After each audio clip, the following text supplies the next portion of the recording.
we are going to start with Guy Opperman, who is MP for Hexham, has been MP for Hexham since 2010, and is now Minister for Employment. So kick us off, please. So, good afternoon.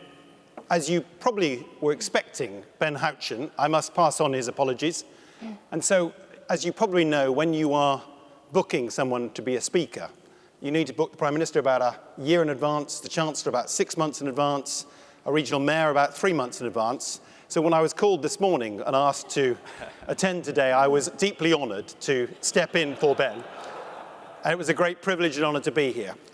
So it is true that I am the Hexham MP for the last 12 years and have pioneered and supported the growth in the Conservative Party from 1 seat in the North East in 2010 to 11 seats already, and very much got behind devolution. In my 1 remaining minute, gag having put to one side, I would say clearly regional mayors work.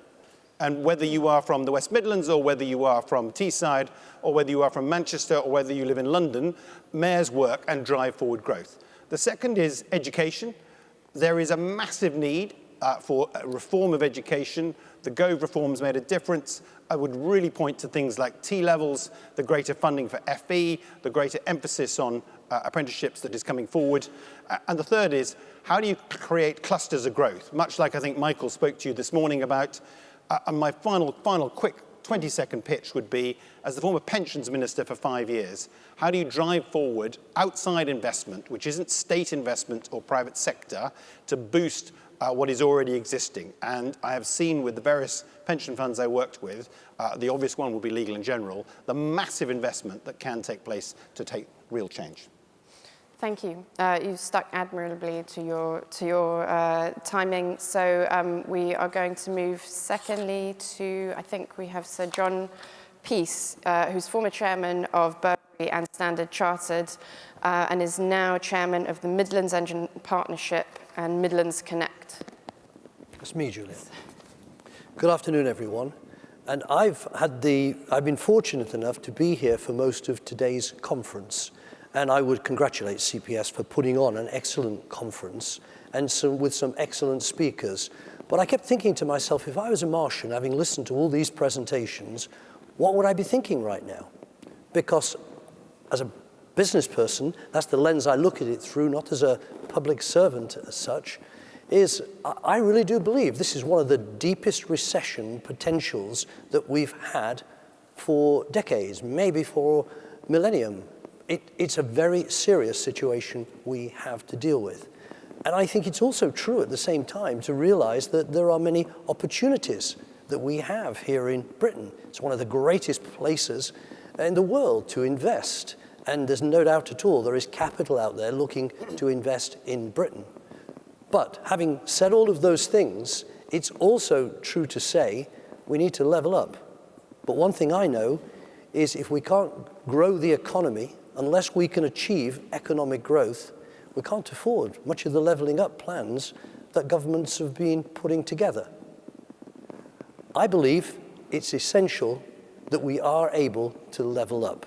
I represent, as chairman of the Midlands Engine Partnership, I represent a part of the country of 11 million people, 800,000 businesses. And it's very important from the Midlands point of view, where the Industrial Revolution started, much of the Red Wall is located, it's very important we can improve productivity. It's important we can improve people's prosperity. If in the Midlands we were able to take productivity just up to the national average, we'd add 80 billion of GVA to the national economy. It's not rocket science, it's simply what do we have to do to achieve it? And in my closing comment, I would say to you, that's the key. We have to be able to execute better. Strategies, policies, we've got lots of them. Lots of great ideas have been talked about already today. The question is, how can we implement them to make a real difference? And we don't have long. We can't put policies in place that take us 20, 30, 40 years before the benefits come through. The financial crisis, the social crisis, the geopolitical crisis is with us now. Do we want to be leaders or do we want to be followers? Thank you, Sir John. And we'll now hear from Andy Haldane, who until 2021 was Chief Economist at the Bank of England and is now Chief Executive of the Royal Society for Arts, Manufactures and Commerce. Andy. Juliet, thank you. Afternoon, everyone. Nice to see you all. There's an FT report today about levelling up, being quite critical about not enough having happened given the Westminster turmoil. Actually, beneath the surface, quite a lot has happened despite the Westminster turmoil, perhaps even because of the Westminster turmoil. When it comes to all matters Devo, things have continued apace. We've seen new mayoralties springing up with a new pipeline of new mayors coming to pass in the fullness of time. Funnily enough, just right now, there is more stability in local politics than there is in national politics. And that provides a great fulcrum for moving forward, I think, on the, broadly speaking, Devo agenda. There are headwinds. One, of course, is fiscal. One, of course, is financing. The cost of living crisis. Does that put paid to this great endeavour? It cannot and must not, because we know the burden of the cost of living crisis will fall disproportionately on those people and on those places that are doing least well to begin with. What's more, if we are to unlock potential in people and place, and indeed grow our economy, you could not look for a better recipe book than by levelling up. If you like, we don't need a new national economic plan. We have one already hiding in plain sight in the form of the Levelling Up White Paper. That is a national economic plan, but led not from the top down, but rather from the bottom up. And in terms of making good on that bottom up plan for national renewal, growing the pie by at least £100 billion each and every year, what could we do that wouldn't cost too much money right now? Some of the options have already been touched upon by the previous speakers. They would include going gangbusters on devolution, empowering and enabling local leaders to seize control and drive forward the spontaneous combustion of clusters that exist in every corner of the UK. It would include revitalising and amping up our efforts on skills, the great Achilles heel of the UK, and a greater Achilles heel now than at any moment, working in partnership with business. And third and finally, finding ways of mobilising those deep pools of patient capital that Guy mentioned just right now, ready to be put to work in levelling up. Those are three policy options that come at next to no fiscal cost, where the role of the state is to coordinate and catalyse rather than finance and make good on what couldn't be a bigger prize. Thank you. And we'll now come to our last speaker, Julian David, CEO of TechUK, which represents UK technology companies, 850 of them, who previously had a long career at IBM and as a consultant for small tech companies. Please kick Thanks very much, Juliet. Sharing the growth, I think I'll sort of echo Sir John's comment here. The first thing we've got to do is ensure it, to secure it. And as you'd expect from somebody from the tech industry, a good place to look is the growth of the tech industry in the UK. It's grown 25% faster than any other sector, has lots of headroom. The government has put everybody's throwing billions around on the panel, aren't they? Which is encouraging. £40 billion of extra growth if we really empower the tech industry here. But it has similar problems at the moment to every other sector. Problems of staff, costs and availability, problems with energy costs, particularly when you consider the data centers and the energy they use. But actually, the thing I really wanted to talk about was not so much our industry, but what our industry can do to help the agendas you've heard from the other panel members. And in particular, this contribution that digital technology in leading companies makes, and the opportunity, which again, there are plenty of studies that show this. There are literally hundreds of billions of pounds of opportunity if we can get every part of the UK and every sector and every company within the sectors operating at the best level using digital technology. However, there are things that need to be done. We've got to get our infrastructure sorted out. There is money available. It isn't being spent as fast as it should be on things like fibre and 5G. We really got to get a move on that. You touched on the point, Andy, about skills. It really is a national emergency to skill our people, particularly with digital-related skills, and that needs a focused effort. Probably, again, not a lot more money, but a lot of focus on what really matters. We've got to keep the increase in R&D going. I mean, that's one of the things that really must be protected in whatever spending cuts happen. And we've got to encourage businesses to start investing again. And here, despite the continuity that you see, Andy, in local government, there has been an awful lot of policy shifting around in central government, and that still affects local government. So we need some continuity of policy there.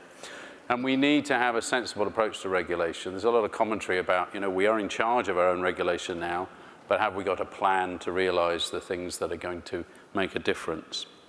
Last of all, can we actually measure what we're doing properly and see where policy lands? That's one of the things that TechUK has done, is to actually go out and ask now 41 places in the country against a measure of things that we defined for local digital capital. So 6 things that you should be able to measure to tell you how well your city, region, country, area, or devolved administration, the nation is performing. And we've found it very difficult to get consistent data, but we now have a data set. And this is one of the challenges that I think, how do you see on a coordinated basis what the effect of policy initiatives is?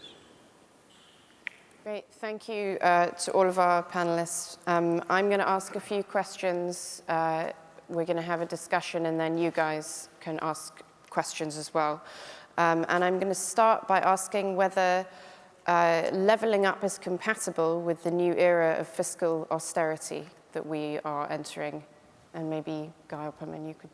So the great advantage I have is that I can park that until Thursday, when doubtless you will receive a much fuller and more responsible and greater and more eloquent answer. Maybe you could give us a general answer. Yeah, my answer to that is I think it's happening already. And I'll go back to Andy's point, which is, so everybody wants to badge things as, oh, well, levelling up started 3 years ago and it didn't exist beforehand, and that basically we may have stopped now. That's utter cobblers, totally wrong. So long before levelling up was a word, there was the Northern Powerhouse. Long before that, there was efforts made by successive governments to try and address this. The big thing is we've got better. And how we've got better is we've accepted, which governments of different persuasions didn't accept for years, that devolution works. And the London example showed quite conclusively that people saw, right, we can do this elsewhere. They saw it happening in Germany, they saw it happening elsewhere. So this has already been going on, and I agree with Andy that, despite what is happening in the sort of London politics, Greg Clark was only for 60 days the Minister for Levelling Up, but he managed to get over the line most of the Yorkshire bid that has been done. He's managed to get most of the stuff of the North East bid over the line, and frankly, it's continuing notwithstanding politicians. So my gut feel is this didn't start 3 years ago. It started a long time ago and has just got better, and it will continue whatever happens. And this process is a long-term investment. It's just like business. You don't suddenly turn the tap on just straight away. It's just, can we give the support that's there? I think my final comment would be, Michael Gove returning to the Department for Levelling Up is a very, very good thing. I am a massive supporter of him. I think he will drive forward real change, and there is good people there. Perhaps, Andy, you could answer whether you explain how the new era of fiscal austerity we seem to be going back into is compatible with an agenda of levelling up, or maybe they're nothing to do with each other. Well, I wouldn't go that far, but equally, I absolutely do think that the success or not of levelling up does not stand or fall, and should not stand or fall, on how much public money alone is going in. I mean, think back, not so long ago, it feels like eons ago, to March, April this year, when we published the white paper. There was not loads of extra money around then either. But for me, that absolutely did not preclude us making real progress on that front. I was across in America a couple of weeks ago, chatting to some of their people about regeneration of American cities and the model they use for regeneration of US cities. And broadly speaking, caricaturing only a little bit, is the impetus comes from private sector leaders with projects in place. They are the initiators, they are the leaders. It isn't reliant on monies forthcoming at the state or federal level. They may well form part of the financing stack alongside private sector financing and philanthropic financing. But the success of that project does not stand or fail on what a government official, local or national, does. We are not quite at that point just yet. Too often, even now, local leaders are looking up to central government before initiating. But the model we need is that one, where the impetus, where the go-forward is provided from the private sector, where the financing comes from the private sector, and where the role of the state, as I say, is as catalyst and coordinator rather than financier of last resort. I couldn't agree more. I mean, you look at Manchester, the largest commercial development there is the West Tower, funded by a pension fund. Yep. You go to Newcastle, the largest commercial development is also funded by a pension fund. Where local and central government can play a role is they are an enabler and a permitter of the conditions that allow the private sector to step in and to do the investment that you want.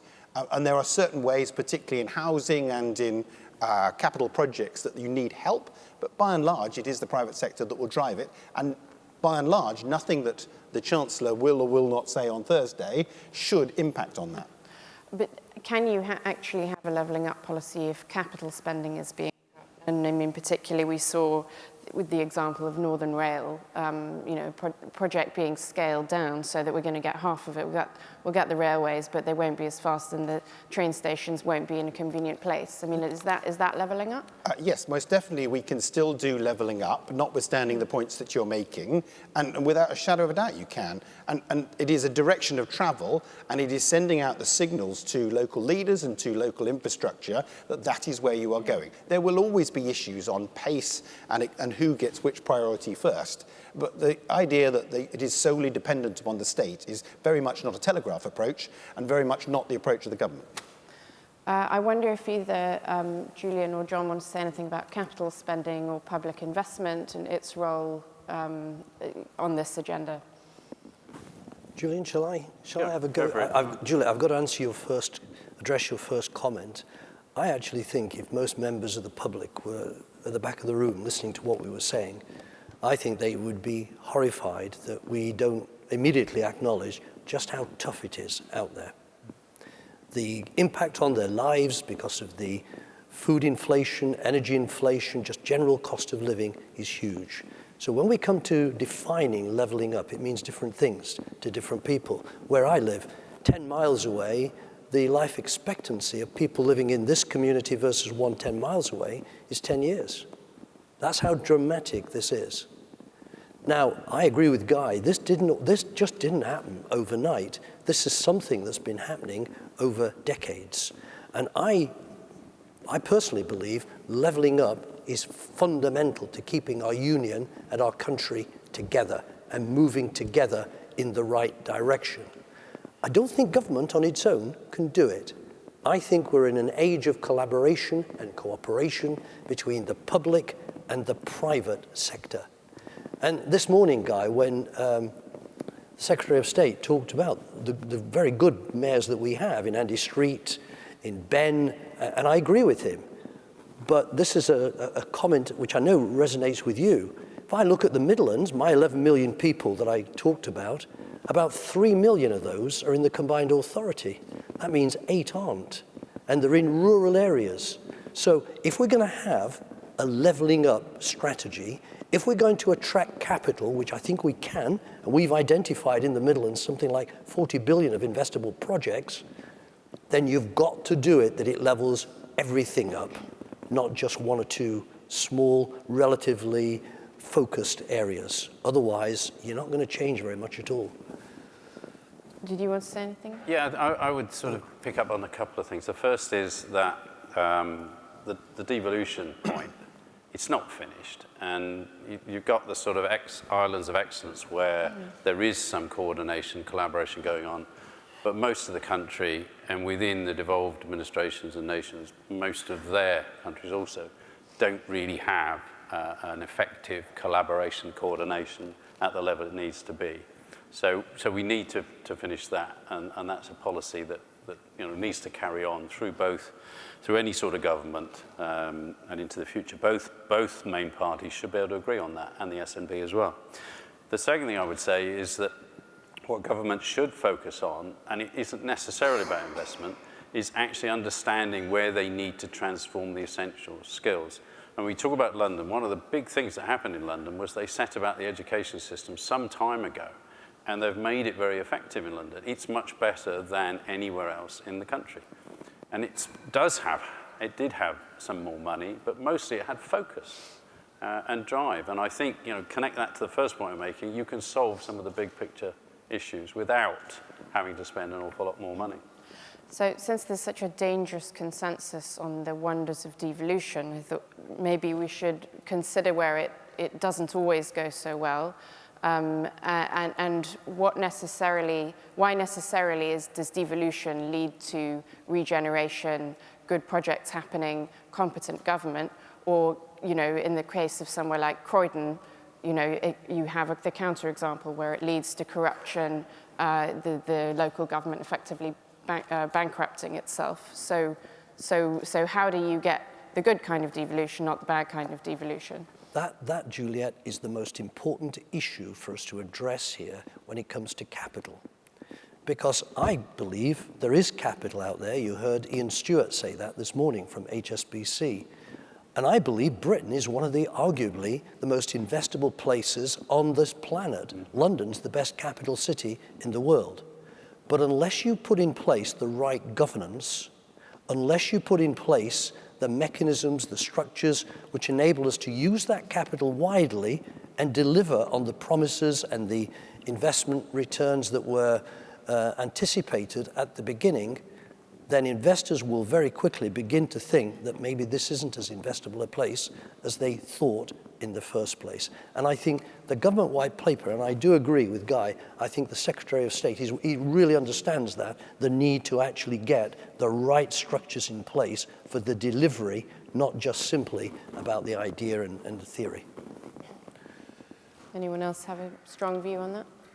Well, just on All Matters Devo, I mean, such is the richness and granularity of the UK's economic and social geography, it's absolutely fanciful to think that we could level up from the centre. Yeah. I mean, absolutely no chance you have the information, much less the agency, to do so. So for me, us going much further down this path is absolute sine qua non of making a headway on levelling up. Now, the points you raise are right.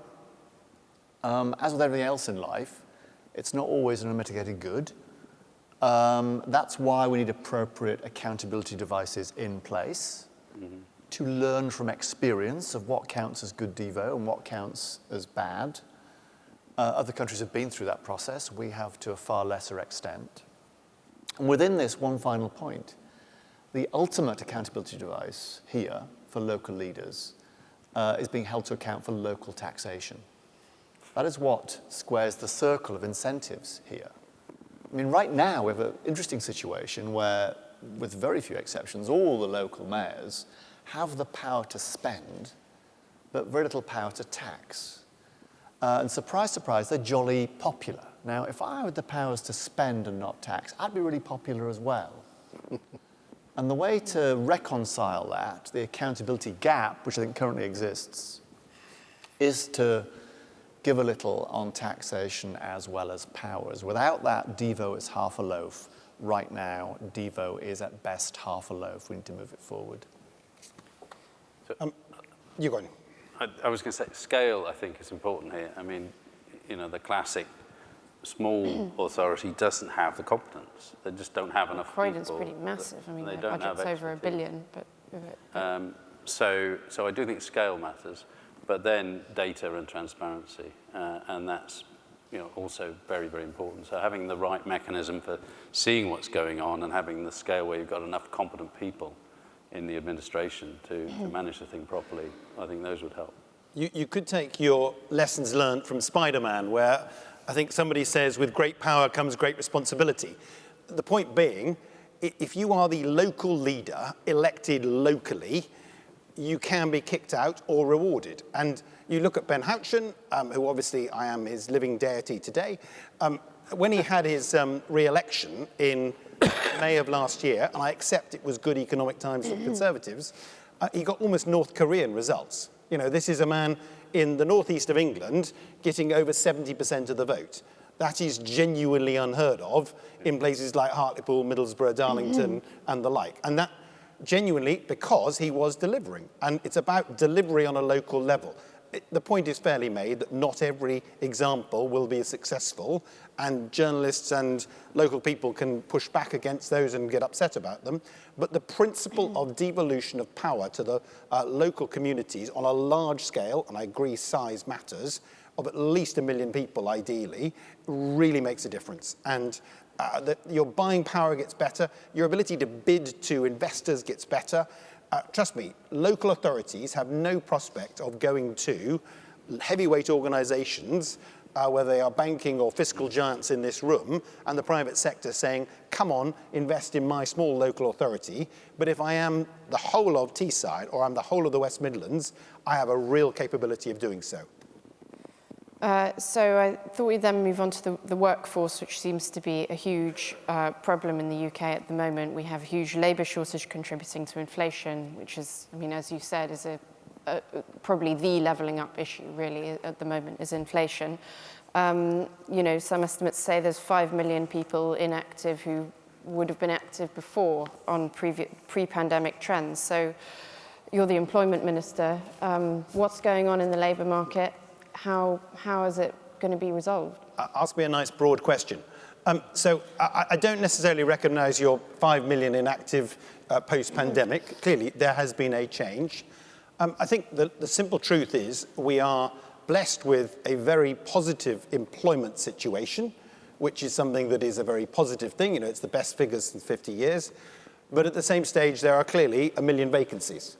And my job, the job of the Secretary of State at DWP and the job of the government is to try and marry up those vacancies with the cohort that we have, some of whom are on benefits, but some of whom also have left the employment situation. There is well over 100,000 people who have chosen to retire early, taking all their capability as an over 50s, 30-year experienced person, and have decided, I don't want to do the present job I'm doing. In fact, I'm going to retire early and opt out of the workforce. How do we incentivize those people to come back? How do we address the expression you used is economically inactive?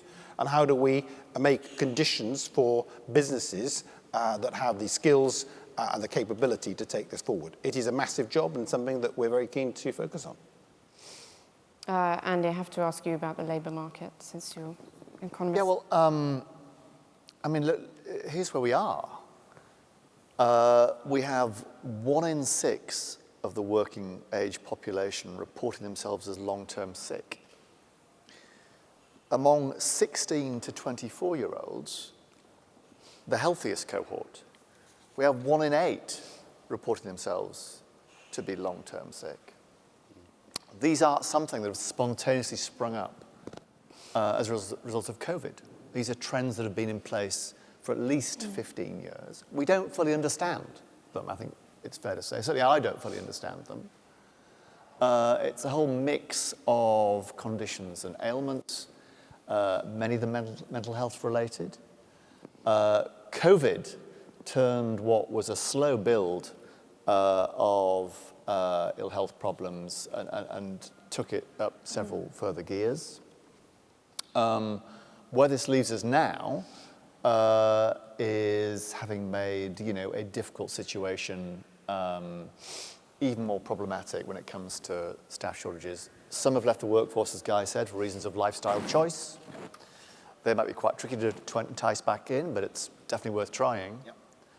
For others, it's about caring for family and friends. For a decent chunk, the largest chunk, it's about ill health in its many and various forms. We need to look at each and all of those and see what we can do. I mean, the truth is, pretty much all of the growth in UK PLC's productive potential since the global financial crisis has come from increased participation in the workforce rather than the productivity of that workforce up until 2 years ago.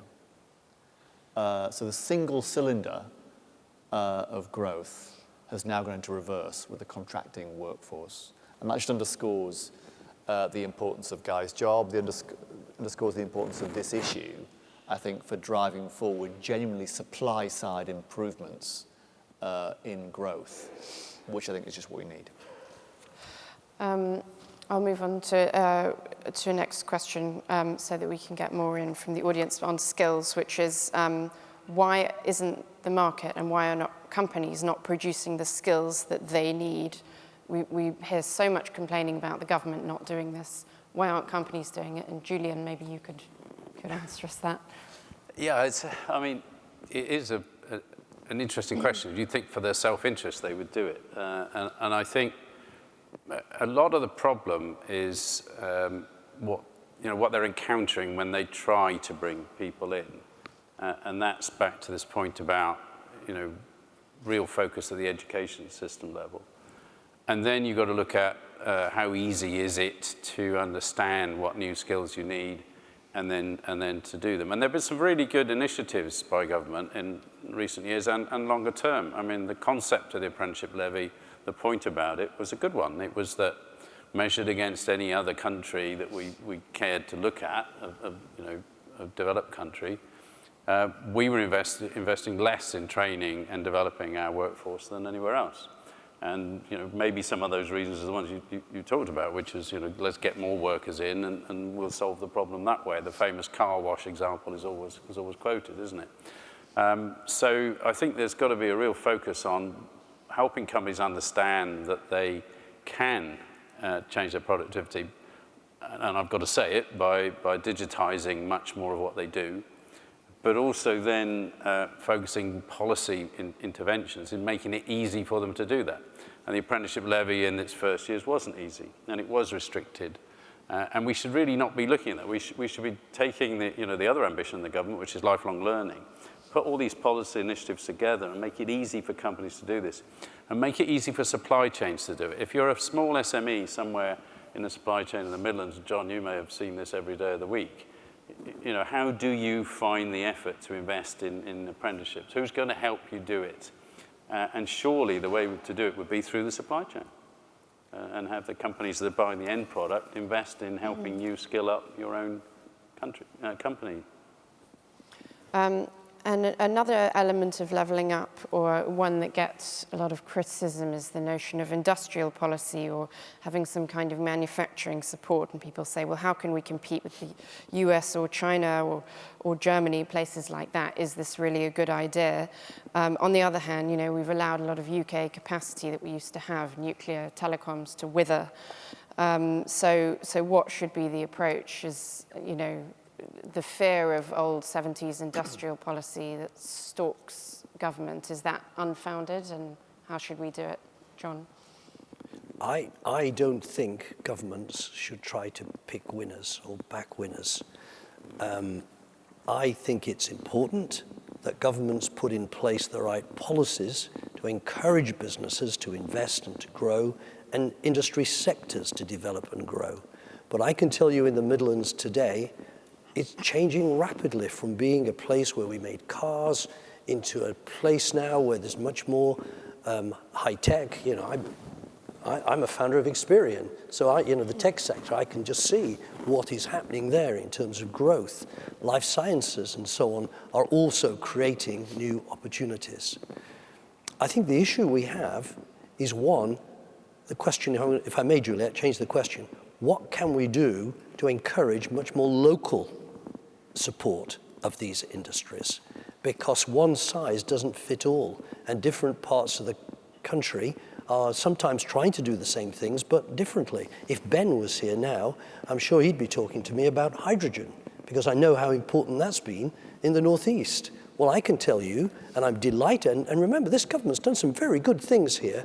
We're building in Nottinghamshire now the STEP, the coal fusion project, which will revolutionize the way Britain can compete in the world with the supply of energy and hydrogen, the offshore wind, and the ability to connect all this together in a corridor, for an energy corridor running down the spine of Britain. I think it's amazing. But governments at the centre and civil servants at the centre can't and shouldn't try to shape that. They should encourage, they should support, but it's very much up to local leaders to determine how best that's implemented locally.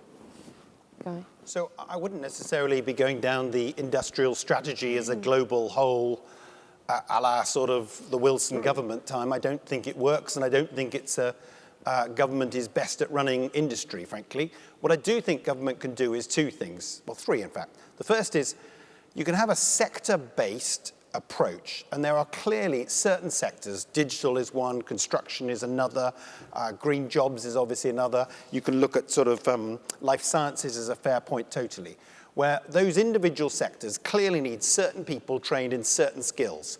How do we then provide those particular areas with the skills they have? We can do that as well because we now have much more technical education than we ever did. So, you know, the blunt truth is, for the last 10, 15, 20, 30 years, further education and apprenticeships were not considered nearly as important as universities in any way, shape or form by successive governments. That has changed. FE is now really being supportive. Secondly, you know, it's been a long time coming, but I met a whole bunch of kids who are doing T-levels. And T-levels are transformational in the way in which they are earning and learning and working to try and get the skills they wanted to do. And I met in 3 different sectors, all of whom at South Essex College I visited last Monday, were learning for local jobs and local providers. Some were in basic construction, but others were in sort of mechanical engineering. Now, those are things where they have local providers who are providing also the trainers, which is key. And my one plea would be, if you run a company and you're here today, are you actually allowing your staff to go and work for the local colleges to train the people up? Because there is clearly a gap in that. And whilst they may be very important to you, if you want to think long-term about your business, you need to do that. My final point is, devolution works. So, you know, whether it's if Ben was here, he will be preaching to you about the Tees Work Academy that is providing apprenticeship skills to, you know, hundreds and hundreds of different local people set up under his mayoralty, which is very, very Teesside specific. And that devolution, coupled with sector-specific training, definitely works.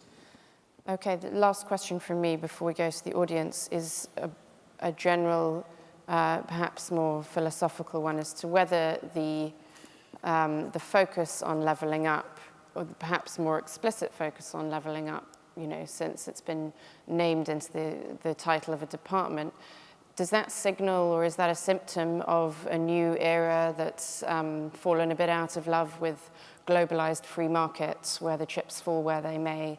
Is there a new consensus coming out that actually we need to, you know, to go back to communities that have had a rough time of it, well, I mean, and change policy, or is this continuous? We're sitting in the heart of London with a lot of very lovely people who are by and large working in the city of London, and London generates a massive proportion of our tax revenue and our growth. And yet we are missing a trick as a country, as any country would be doing, if they don't harness the entirety of the country. And signifying that that is the department that's going to do it, and these are the people who are going to drive it forward, and putting probably your best Secretary of State in that department, in my view, is a really good signal, and is actually trying to make sure that if you want to get growth in this country, it cannot be just from London and the M25. It's got to be, as Michael was saying this morning, other cities driving it forward. West Midlands is clearly doing very well. Manchester is clearly late years difference to what it was 10 years ago. And other countries and other cities need to catch up too. Does anyone else have a view on that? Well, I mean, I wouldn't want to paint a false trade-off between the right focus on local plans, local governance, There's no inconsistency in my mind with that and opening your arms and your eyes to the potential that exists internationally. I mean, the truth is, for many of the best local projects we have across the UK, there's a not insignificant slug of foreign financing fueling those projects in their many and various forms. The work of the Office for Investment, I think, has been fantastic in bringing overseas investors into local projects across the UK and making a real difference. So this is not a question of turning our back on other countries. We will need not least their monies and their companies and their expertise in making a success of our local plans. Yeah, I suppose maybe there's a different approach whereby, you know, in the past, if a company went to the government and said, we need help exporting into this market, they won't let us in. The government would say, well, that's up to you. You're a private company. It seems now that it's a bit different. But unless, Julian, did you want to say something, or should I? Just really to say government can promote things, and it has done it really well. You know, the whole tech city evolution into London being a real tech powerhouse. Government had quite a big role in that, even coming up with the title, you know, which was a lot more attractive and interesting than Silicon Roundabout. You know, so doing the presentation of UK around the world is really important. And I think showcasing what we do, it's not picking winners, but it's actually saying, you know, what's going well, and let's talk it up. Places like Cambridge are so well known internationally. Manchester is now becoming the same. Edinburgh, you know, these places can all be boosted by connecting to the outside world. Please raise your hands, and when the mic comes to you, say who you are and if you're affiliated with anyone. This gentleman in the front, I think, was the first. Do you want to do 2 or 3 questions at once? Okay. Hi, I'm Sherrod Cooper-Coles from HSBC. I wanted to pick up on Andy's point about capital from overseas. I was on Tyneside the other day, and the attitude of the local council there was opposed to money coming in from a certain Middle Eastern country. We all read, or many of us read, the story in the paper, the damage done to the UK economy by the U-turn on Huawei, which has cost us about £18 billion and 2 years delay in the rollout of 5G for no obvious security reason, at least not obvious to GCHQ.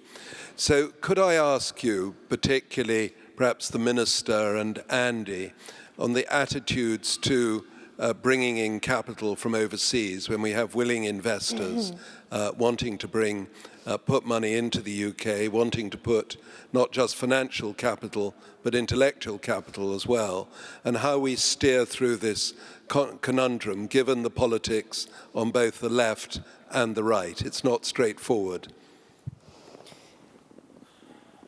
Guy, would you like to respond? Sure. I mean, listen, my football team, Newcastle United, is most definitely sponsored by a significant overseas power and has been welcomed as we triumphantly win the Premier League this year. I will be supporting them wholeheartedly. So I don't necessarily would say that the entirety of the North East is against overseas investment. And I don't necessarily believe, you know, when I was the Pensions Minister, we were actively working with sovereign wealth funds to try and promote our co-partnership, and you know, you look at the wind farm investment in this country, a massive amount of that is by overseas investors. So I don't see the argument that there is a anti-overseas investment policy. I'm not sure I totally agree with you on the Huawei point, but that's for another day, as they say. Andy? Well, just very briefly, so I support Sunderland Football Club. Well, you're going down. Not yet. Gentlemen, please. They are owned by a French billionaire playboy. I'm not sure how I feel about that. There are issues there of national security, of human rights that absolutely should weigh in the pot. I think as long as this is approached in an open and judicious way, which I think when Jerry Grimstone was looking after this, it absolutely was, there is great potential in that we would be foolish not to lean into and to seize. Well, just it seems to me that we're paying a bit of a cost for having perhaps been too lax on some of these issues. This Huawei cost, for example, could have been avoided if perhaps we'd paid attention to this a little bit sooner, it seems to me, rather than the opposite. Who else would like to ask a question? We will come here in the front. Hi, I'm Andrew White. I'm from Berkeley Homes, a London house builder. This is a skills question more than a levelling up question. On major developments, you often have, as part of the Section 106, a clause on apprenticeships and training and things.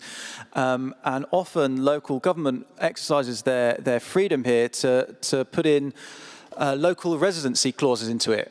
And what this ends up meaning is you can't move apprentices from one site to another if it crosses a borough boundary. And of course, you don't have apprentices that are construction, you have them that are dry lining or foundations or M&E, and then you can't move them from site to site because each local authority has got a different contract, it's got different things that define an apprentice, so you can't even have a totting up agreement between them. And it can mean that you start apprentices and you have nowhere to put them for them to finish their course. So you're wasting enormous opportunities to get people properly trained into properly sustainable careers so that it becomes marginally easier for a local politician to say, well, I know I'm getting some political weather on this planning agreement, but don't worry, it's going to create jobs in this particular postcode, which actually, across the piece, isn't really helpful for young people. So I'll take that. Why don't you write to myself and Lee Rowley, the Housing Minister, copying in Michael Gove, and we will look at the particular issue. And in return, you will release up some of your experts to go and train in local colleges and show me that you're doing more of that. Yes, we'll go here to this gentleman.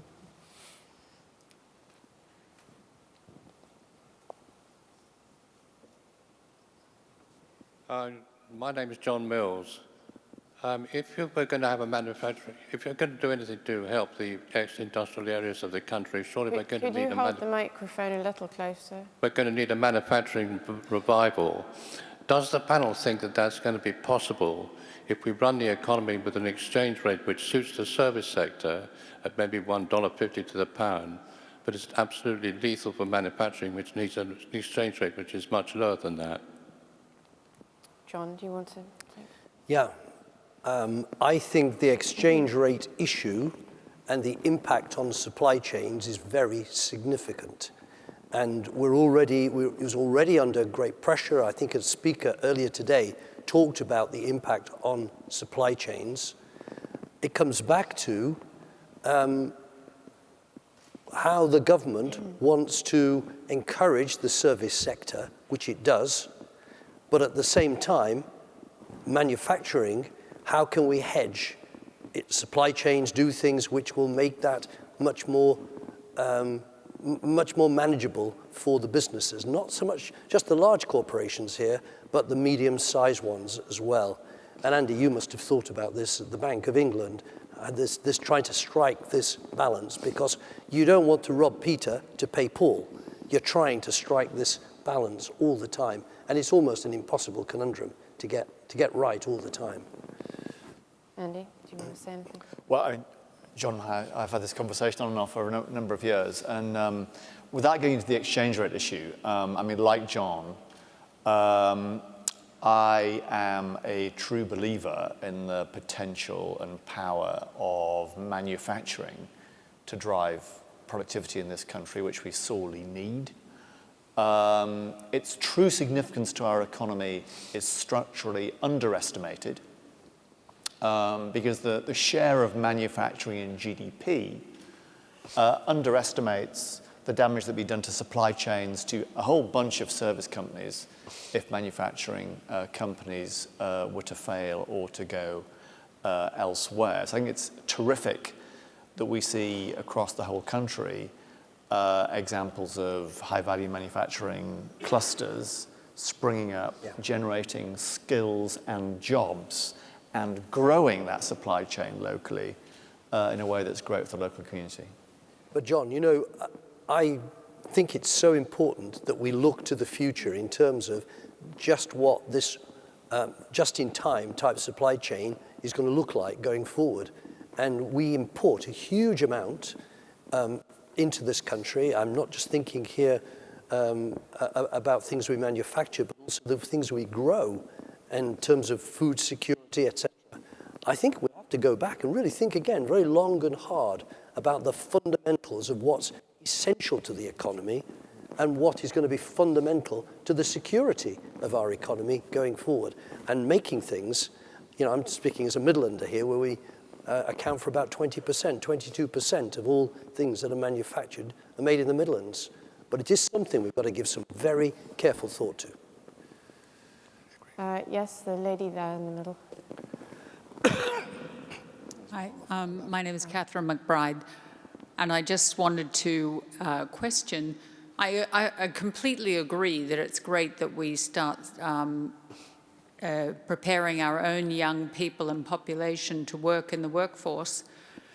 But aren't we working against the fact that it will always be cheaper to import someone who's already been educated in another country and skilled, maybe got some work experience there, which is why 1.3 million people came to the UK last year. They weren't all workers, they weren't all on working visas, but they were all legally came. Some were coming for education purposes.